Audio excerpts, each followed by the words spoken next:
Hey y'all, this is week 2 of 3 on our section focused on drugs and the war against drugs. In this week, we're watching movies. But to really watch movies, just like with the section about prison films, we really need some theory so that when we come to class, we can talk with our groups about how to classify what we're seeing. How are they portraying the drug users? How are they portraying the drug dealers? How are they portraying the actions of the families of these different people? So today, instead of assigning yet another 30-page article, I want to share just the key tenets of the article that we're going to use as sort of the lens to look at this article or to look at these films. And the article I'm going to use is by Paul Iannicelli, and it's called Drugs in Cinema, Separating the Myths from Reality. So he makes 5 claims. He says all films that depict drug use, drug dealing, drug markets, anything of that sort, will contain 5 things. And he's going to show us how these themes show up over and over again in our movies. So let's start with the magic of cinema. One of the things that producers are trying to do in drug films is both rail against drugs, but also show the spectacle because they know we really want to see it. And it's tricky for them to pull that off. But one of the tried and true ways they can do it is to have a disclaimer pre-roll. And this doesn't so much happen anymore. Often it's a narrator who handles this now. But it used to be, especially in the old PSAs and the black and white films of the 30s and 40s and even on into the 50s, you could roll a roll at the beginning that said drugs are dangerous. And then you could get just about show anything you wanted. All right, now number 1, and this is from the article, racism. And we can go all the way back in film and find examples of this. This is from a film called Narcotica in 1933. You were referring to opium, however. Yes? Yes, we Orientals do indulge. But due to character and antecedents, it is a harmless diversion to us. With several thousand years of wisdom behind him, Ji Wu need not apologize for his country. China was already highly civilized when the people of the Western world were still savages. It is true that the use of opium is a plague when sought as continual retreat. Your country may well be proud to have so worthy an interpreter of her philosophy and ideals, Ji Wu. So you can tell that the characters who are depicted as Chinese folks are actually white people. In this scene, it looks like one indigenous actor. And it gets worse than just those racist representations because now the main character who's depicted as a Chinese person is taking the white doctor to a quote-unquote opium den where he's going to try opium for the first time.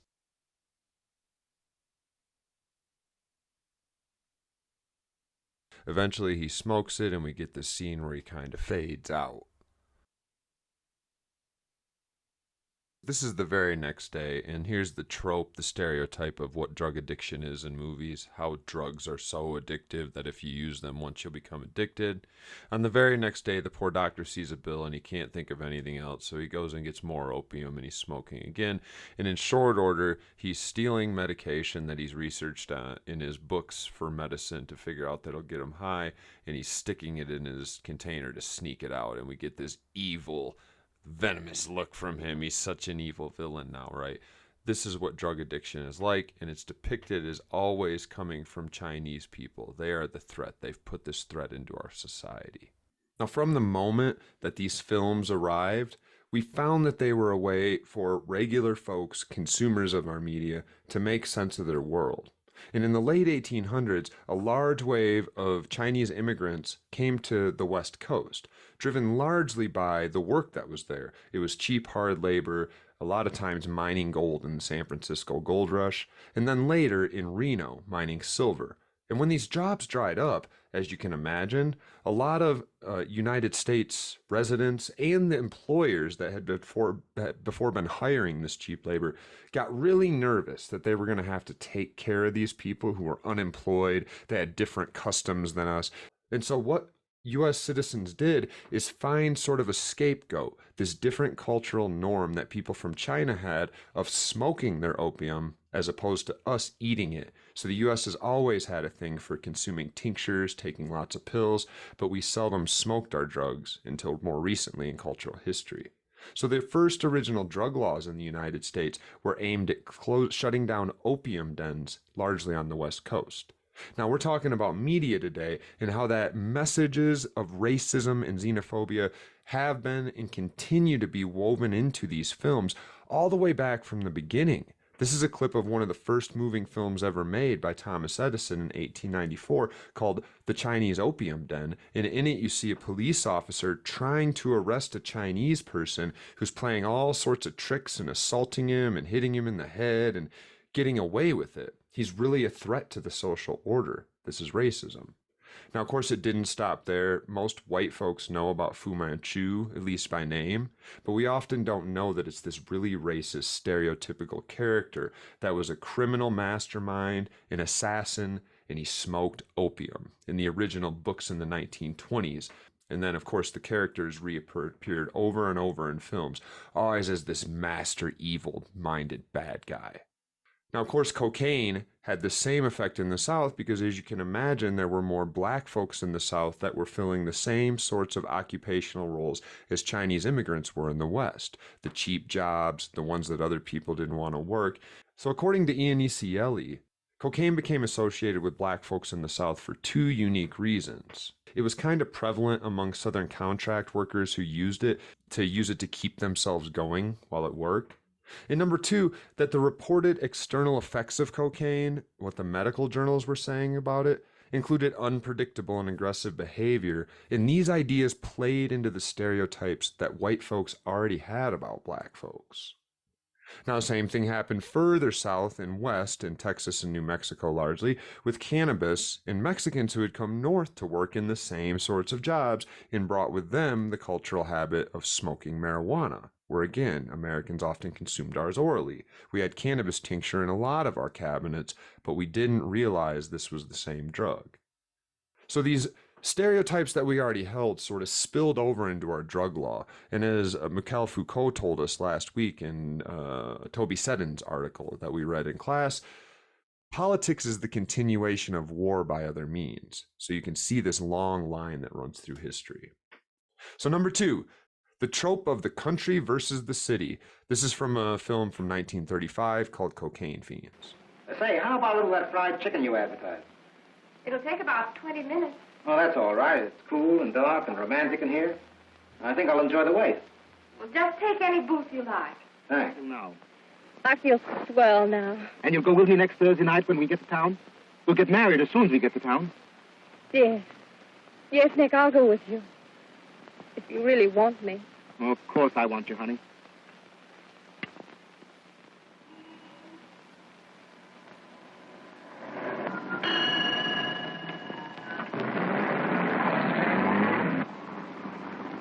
Oh, city at last.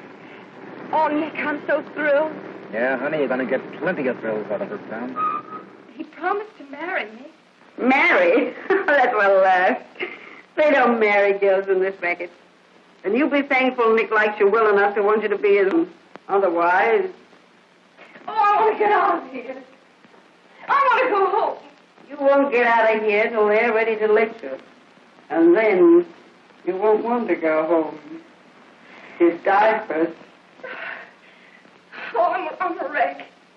Look, will you give me another one of those headache powders? Headache powder. Oh, you poor sap. Haven't you tumbled yet? Those headache powders are dope. Dope? You mean I've been taking dope? Yeah, dope. Cocaine. The kids catch us. Oh, Nick. Nick, true. You haven't been giving me dope. Well, he had to find out. What? Oh. What's the matter? Are you sick? Oh, no, it's just something, I don't know. You startled me. Eddie, we've got to get off the dope. We've got to go straight.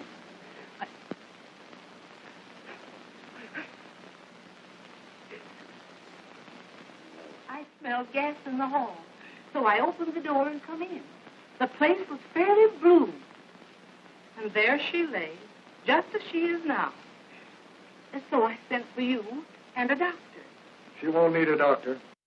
Theme number 3 that occurs in these films repeatedly: the inevitable downward spiral that we know is coming. And this is one all of us are familiar with nowadays. We can see it in lots of different films, both contemporary and old school. Reggie, I just need a taste. I just need a little something, Reggie. You don't understand. It hurts, Reggie.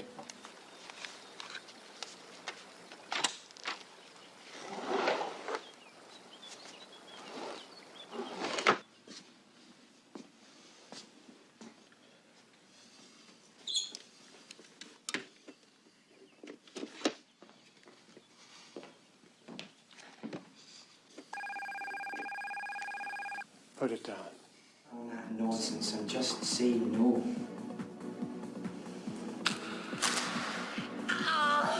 Just say no.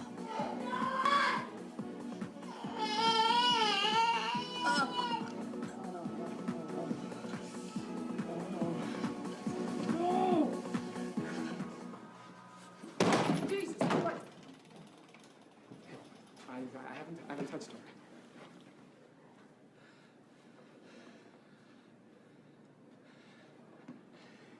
You get the fuck out of here right now.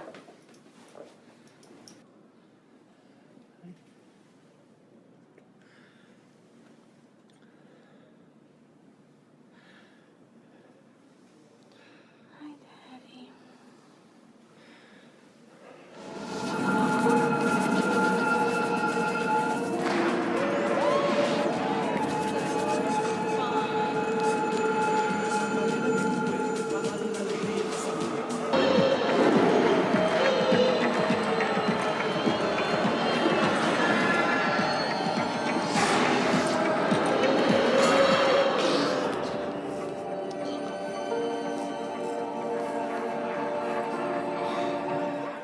Number 4, sexual lasciviousness, the dangers of using drugs. They're going to turn your virgin children into these flamboyant, sexually liberated women, and everybody will be having babies and having sex. It's so scary. Again, a trick for movie producers to both sell the salacious while also acting like we're the truth-loving, moral warriors that are going to save the world and teach you a moral lesson. They can play both cards at the same time.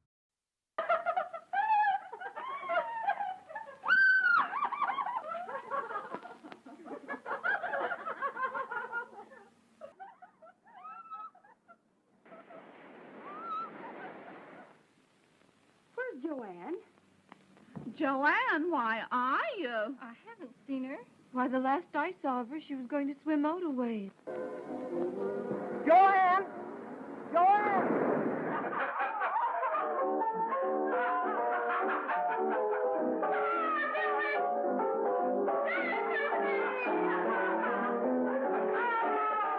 If you're hooked bad, it costs about $30 a day for each.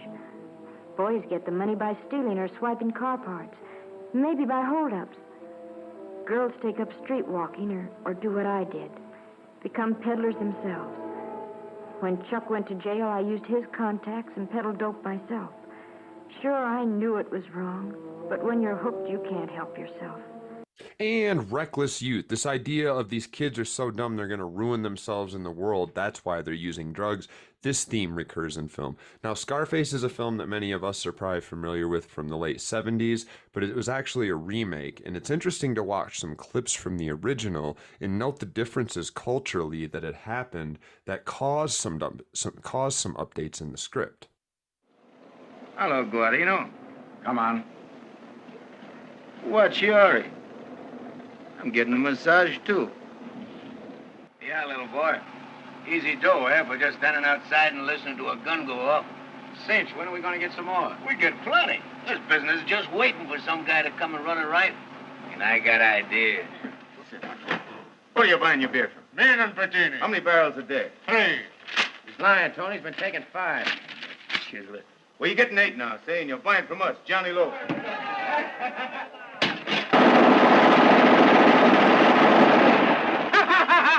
Hey, look at the monkeys there. They think they're going to get Tony Camani, eh? Ha ha, Villac. We licked the whole world.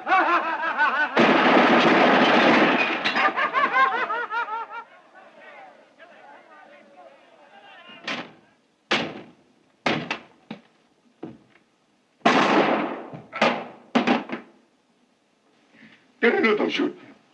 Come on. Climb into this.